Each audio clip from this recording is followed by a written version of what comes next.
Welcome back to Nightly Encounters. This is Dakota Wortman and Isaac. Isaac, introduce yourself. Hello, guys. From the first episode, if you remember, Dakota was talking about me. I couldn't make it for that one, but I am now here. My name's Isaac and everything. Dakota said it. We both go to the same school and everything. We're both filmmakers. Well, he's more of a filmmaker than me. I'm more of a filmmaker in training. But we both attend the same institute, and we both discovered that, we like all the creepy, paranormal, cryptid kind of stuff, and thought, hey, let's make a podcast. Let's talk about it and everything. And he talked about some of his favorites, and his favorite was Art Bell from Coast to Coast AM. Yeah. Everything, some of my favorites was Astonishing Legends. You can find them on Spotify, and one of my friends got me into one called the Whatcast. They're pretty cool. And that's pretty much it for me. This is cool. This is our first time actually getting together and creating. Because the second episode was just me interviewing Amanda Smith, which she had an amazing story. If you haven't checked it out, episode 2. That was a good one. Yeah, it's pretty crazy, actually. So welcome. This is Nightly Encounters, and this is episode 3, and we're going to talk about Bigfoot. Bigfoot, man. As we know it here in the United States, he is Bigfoot and everything. Yeah. Apparently in Canada, he's Sasquatch, and in the Himalayas, he's the Yeti. Yeah. So different versions of it, but we all know him, we all love him. That's Bigfoot that we're talking about today. Exactly. And we actually have a few stories that came into us that were submitted. A couple from the Pacific Northwest, and then we have another one that's actually from an Arizona experience called the Mogollon Monster. Ooh. I don't know if you guys ever heard of the Mogollon Monster. It's pretty much the Arizona rim where it's mostly spotted at, and people get to... Or it's like a Bigfoot, pretty much. That's what they call the Mogollon Monster over there. It's pretty much a Bigfoot. The Bigfoot and everything over there. Yeah, so, it's pretty crazy. Today's episode, sit back, enjoy you guys yourselves, because this is pretty interesting stuff to us, and we really like doing it. So it's really exciting. This is going to be fun and everything. Like I said, this is our first podcast that we're doing together in the same room and everything, and, we just thought, Bigfoot probably be a very good topic to talk about in our first episode. So we're just going to have some fun, and whatever you're doing on the other side of this speaker, phone, whatever you're listening this to, night shift, or you're getting ready for work and everything, I hope you enjoy it, and we're having so much fun, man, and I hope you guys enjoy it too. A potential Sasquatch spotting in Washington State. You believe this? The Transportation Department releasing these web camera photos of what appear to be Bigfoot stomping around the snowy mountain. Now, officials can't confirm whether it's actually Sasquatch. We are leaving it up to you to decide. So, that clip was actually a day or two ago in Washington, spotted on a traffic cam in Washington State. Woo! It hit. This literally hit national news. Oh, man. When someone says, "Do you believe in Bigfoot or something?" I know it sounds silly to believe in a Bigfoot or anything like that, but man, I don't know. There's been so many spottings all around the U.S. And you know what? Not even just the U.S., like North America. Like Canada, Alaska. Canada, everywhere. Yeah. There's a version of Bigfoot, no matter where you go and all that stuff. And it's just crazy how just one story can just evolve into something. Yeah. Where different cultures, different languages and everything has something similar to a creature like this. Because what you mentioned earlier, you said the Himalayas, they call it the Yeti, right? Yeah, and then the Yeti. Canada, it's called Sasquatch. And then United States, it's Bigfoot. Yeah. That right there shows you, in different places, not just, the Pacific Northwest, which is very common, very common. It's not, it's also just not by, names and everything. There's different versions of these types of creatures and all that stuff. Like you have tribes where one, it's just like these gentle giants and everything. They're just living their lives. But in other tribes, you have it to where like they're cannibals. Like they're eating other humans and like all that stuff. They're very dangerous. So it just depends on which story you hear and all that stuff. But it's just there's a different version of these creatures just everywhere. And I mean, there's even been spottings and. Obviously, we're going to talk about a little bit about the Arizona one, but even here in Texas, there's spottings in Texas. There's spottings in Texas? Yeah, there's spottings in Texas. I didn't know that. I was listening to an Art Bell show, and in the Art Bell show, there was this guy named Bugsy, right? And he was talking about how he was going hunting one day with his like friends, and they killed these big fur guys. But they thought it was a big bear. But when they saw that it had hands, feet, and like grayed out eyes or something like that, and then they buried it and they freaked out. So they just buried the remains? Yeah, they buried it. They buried it. And he said he had a map, right? And he gave it to Art Bell. And then like I guess to conclude the story for Bugsy, he actually had like the NRA come to his door and told him to go to the site where he buried the whatever it was, Bigfoot or whatever. And so he had to take them there. They dug it up within like an hour, took all the remains, and then left him. Or like they didn't just leave him, but they said, "Don't talk about this." Don't talk about it. Yeah, but he still talked about it. Yeah, he was like, "What the heck?" You know, because I mean, that story really, really intrigued me. To be honest with you, but I mean, Art Bell, that was something different, man. That was very different and everything, and just like how I said earlier, just there's different cultures that know of this creature and everything, but everything about this creature remains the same. That they're very large, they're very muscular. They're roughly like 6 to 9 feet tall, but they always have the same characteristics of the giant footprints wherever they walk. Yeah. And so there's something similar in this world. We just don't know what yet. Yeah, exactly. And if these creatures are out there, then why are they hiding? That is true. I mean, we're not saying like, these exist and everything. Yeah, or, open mind. You just open up, like, why is there so many sightings? Why? Because it's not just one place, one sighting, let's talk about it. It's more like there's multiple out throughout the United States, Canada, whatever. The world and everything. World, yeah. And, yeah, it's just...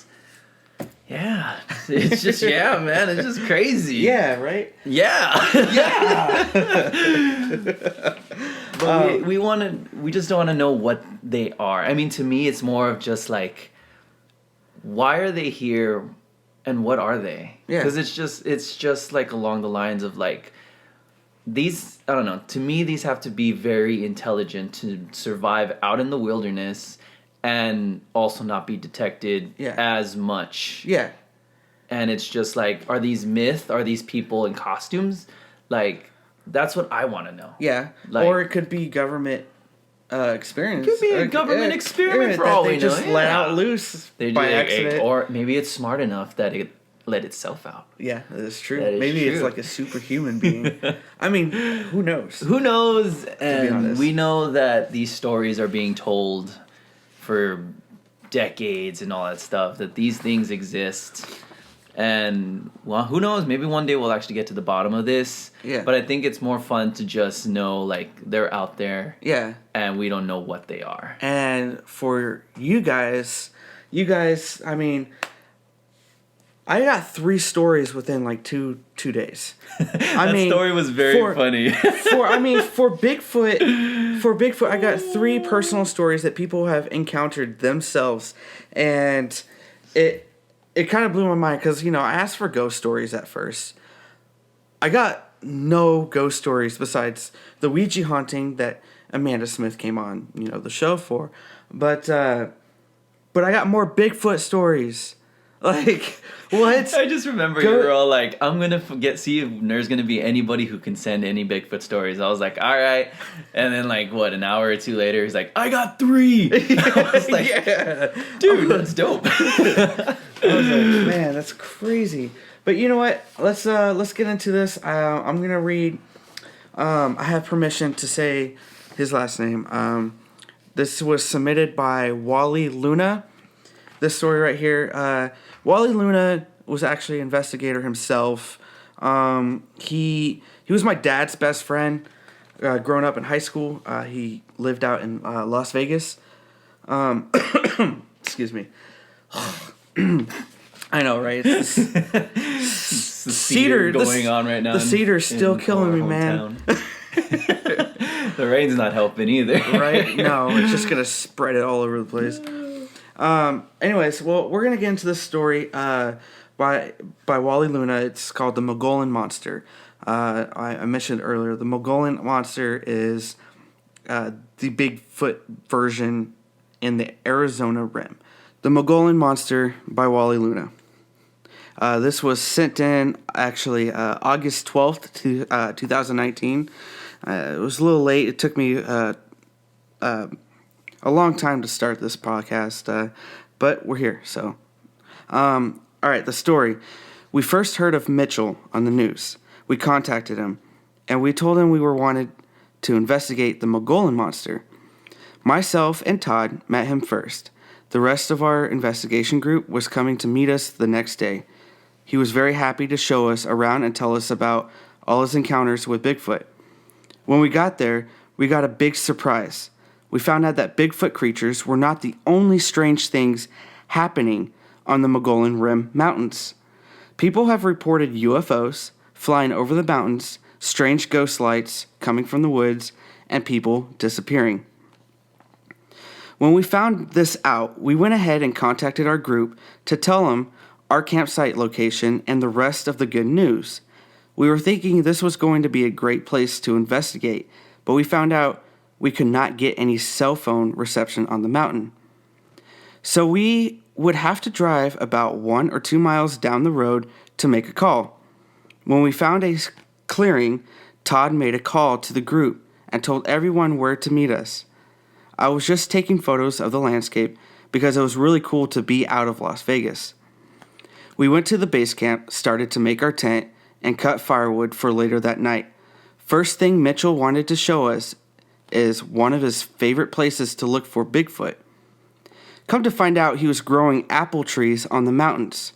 He believed if he could make Bigfoot understand that he was a friend, they would more likely to come around and show themselves.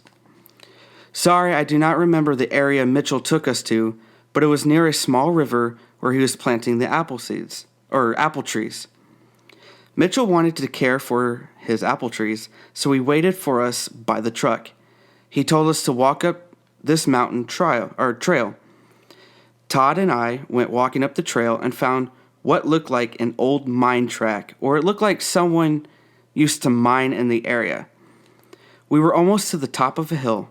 Todd and I felt we were being followed. There was a very strange feeling coming from the woods. We could just feel it, like someone's eyes were looking through the thick trees. As we started to get almost to the top of the hill, we both heard a loud noise. It sounded as if someone just stepped on a large tree branch. The scariest part was the sound was very slow, as if they wanted us to know they were behind us. I did not have the camera on at this time, but I started to record. I do have Todd and I on video saying what exactly just happened. I have this on DVD. I can't find the disc at the moment. I know I have it in one of my boxes in the garage. We waited a couple minutes in the hopes that a Bigfoot would be coming our way, but nothing happened. We walked down the mountain and told Mitchell what just happened. We went back to our base camp and started a fire, started to eat hot dogs, and heard more of Mitchell's stories on the paranormal. That night, we were looking up at the stars, looking for UFOs. Mitchell told us to grip a large bat size of a wood and hit it against a tree. This is a technique used by Bigfoot hunters to call Bigfoot creatures to come out. I believe it's called wood knocking. Bigfoot creatures are known to use wood knocking to tell their Bigfoots to come out or to stay away, as to say, "This is my area." Sometimes they would signal back with wood knocking.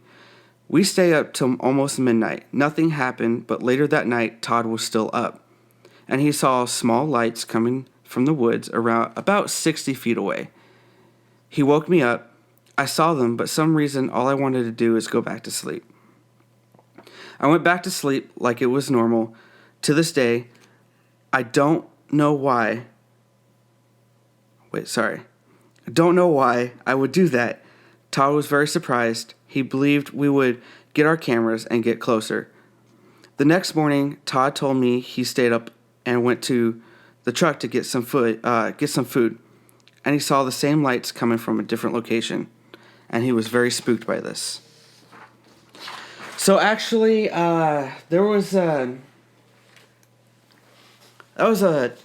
a very good story, good encounter actually. There was another page to that. I don't know where it went, but apparently, I'll just explain what happened. But one of Wallie's investigators or friends, actually, while looking for footprints on a side of a hill, he had a heart attack and he died that night. What? Yeah, he died that night, and they went back to Las Vegas that same day, but he never went back since then. He investigated on this hill that he saw that there was footprints on the side of the hill, and he actually took pictures of it. He sent me in the pictures, and there was a picture of Wally kneeling down next to a Bigfoot print. And I'm being dead serious. Like, there's legitimate proof of a Bigfoot footprint in the ground. Like, it's crazy. I really want to say thank you, Wally, for sharing that personal experience, because, I mean, it's quite amazing that you went through that, but it's also very sad that one of your friends passed away that night. So thank you again, Wally, for sharing that. But continuing on with the story, it baffled my mind when you were reading it. And one, this area is already known for UFOs, people disappearing and everything. So there's something going on in this area, first of all. Yeah. For all this stuff to be happening. And the part that blew my mind was the wood knocking. Yeah, the wood knocking. The wood knocking.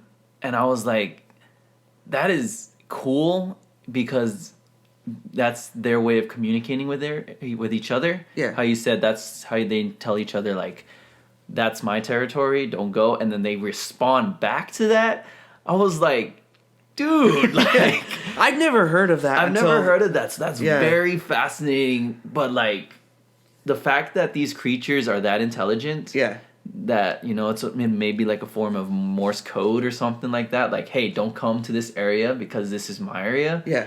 Like, that just blows my mind and everything. And, man. I know, right? Like, I can't be in the middle of the night and just hear, like, knocking back, like, like, I'm good. Like, man, that was crazy and everything. And, I mean, we have the pictures and all that stuff? Yeah, I got the pictures.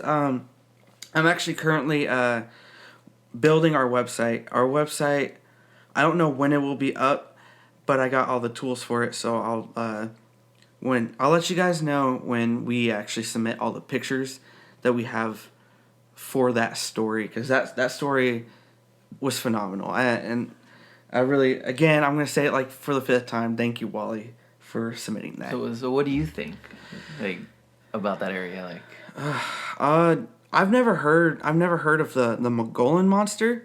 I thought that was interesting that there was even another version of a Bigfoot out there. But I guess, I mean, if you look up on YouTube, the Mogollon Monster or the Arizona Rim, I guess there's all this stuff that pops up on it. And it's really, it's quite interesting. So I've never heard of it until Wally sent me that. Yes, and like I said, thank you again, Wally, for the story, everything. Do they have a name, right, for For what? their investigation group? There's a picture with like a... Okay, perfect. Yeah, go check them out also. Yeah. And everything, and we'll probably post like the pictures on like the social media when we upload this and everything. Exactly. So you can check out the pictures. You can tell us what you think and everything. But yeah, thank you, Wally, for that.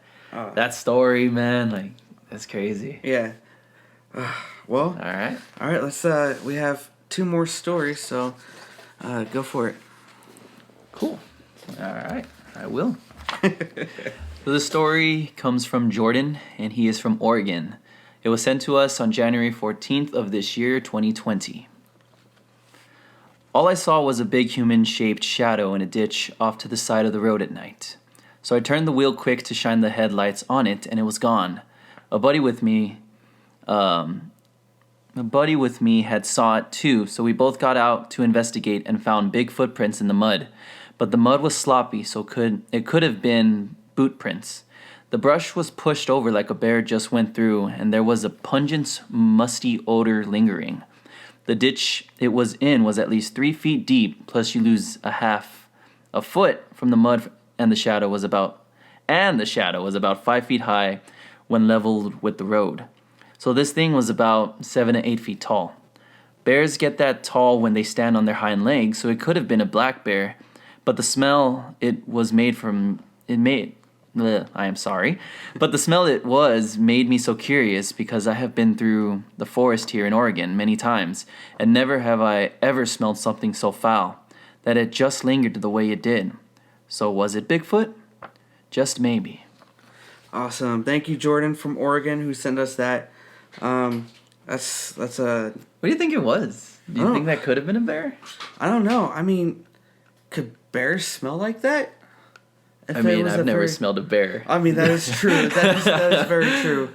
I mean, geez, what could it... I mean, it could be a dead animal nearby, though, too. Like, if it was a bear... if it was a bear and it ate something, and there was a dead carcass over there. Or maybe it was a Bigfoot, and it just finished hunting. That is true. And once he saw that Jordan was driving by, it went to hide real quick. Yeah. And so it had to linger off to the side and wait it out until they drove away. So maybe that could have been it. Yeah. I mean, because what did it say? It said at least 3 feet deep. I mean, that's huge. That is huge. Yeah. Like a footprint to go into the mud that deep is crazy huge. Yeah. So I don't think that's a bear, dude. Like, man, that's a good story. Thank you, Jordan. All right, we have one more story. This one is actually another one from Oregon, from Shalyn. She's a dear friend of mine. So here is her encounter.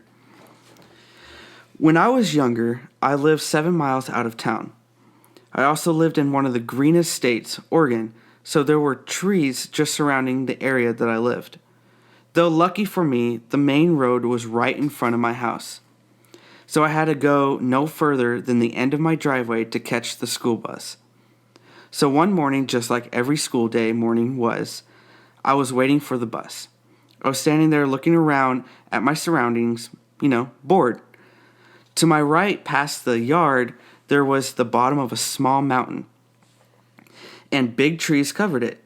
As I turned my head to look over, I saw this massive black/hairy figure peeking at me from behind a tree. Whoa.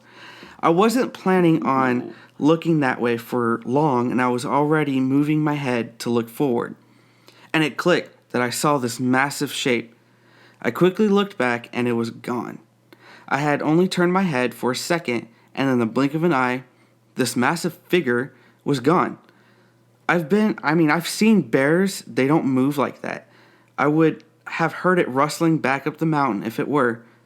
From then on, I always thought of it as the Bigfoot. but I kept it to myself. Years later, my senior year, a teacher told me a story that confirmed my beliefs.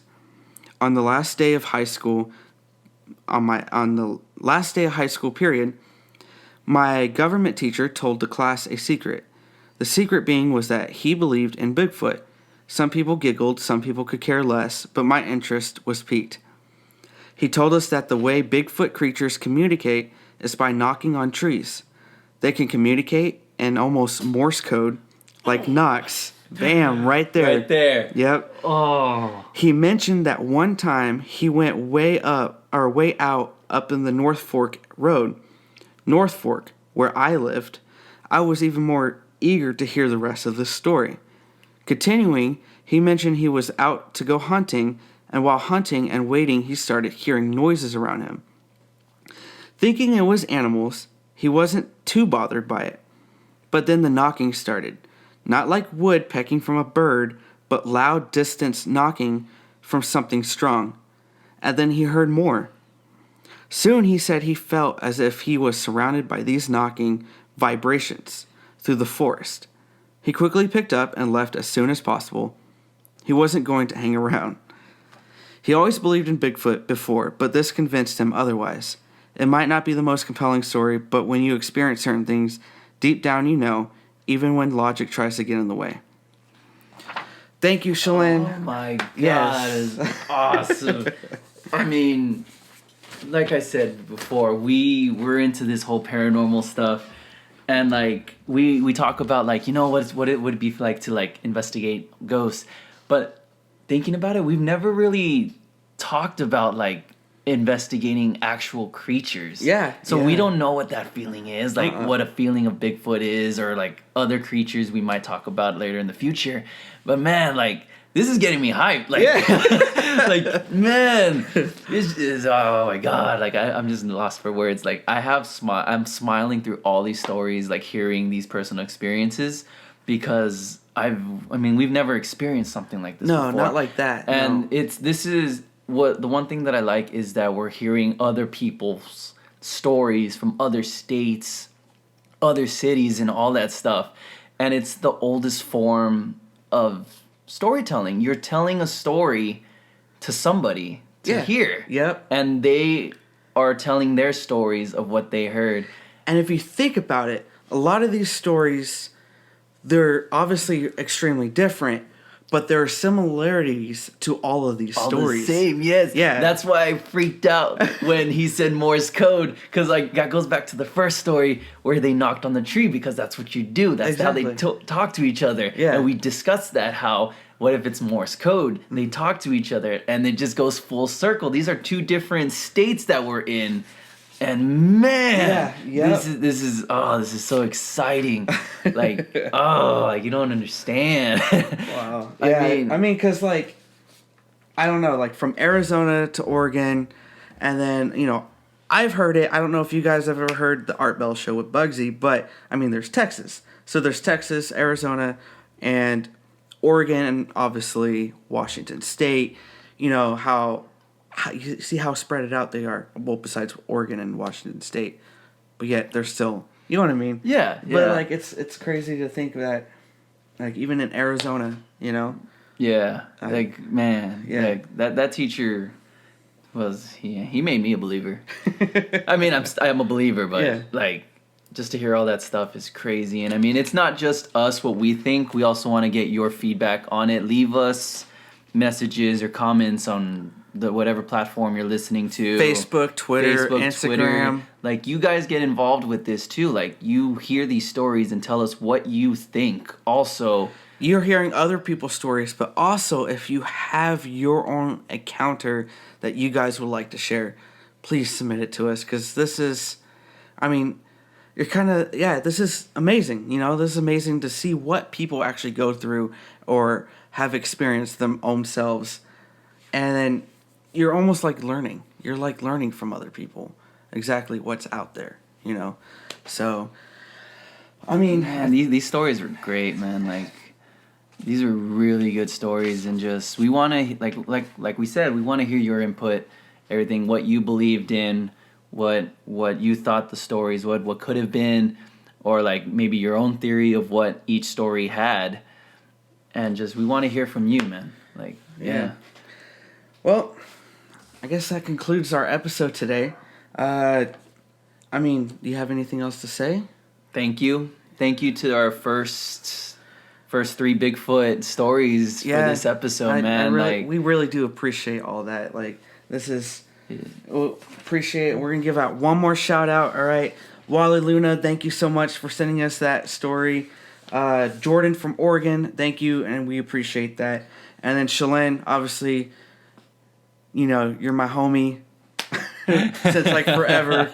So thank you. So thank you guys for sharing those experiences. And like I said, people listening to this, get involved. Let us know what you thought of these stories and everything. We want to include you with every one of these episodes. And even outside of these episodes, we want to include you anyway. We want you to discuss. Exactly. So thank you to these 3 people who sent us these stories, man. They were fantastic.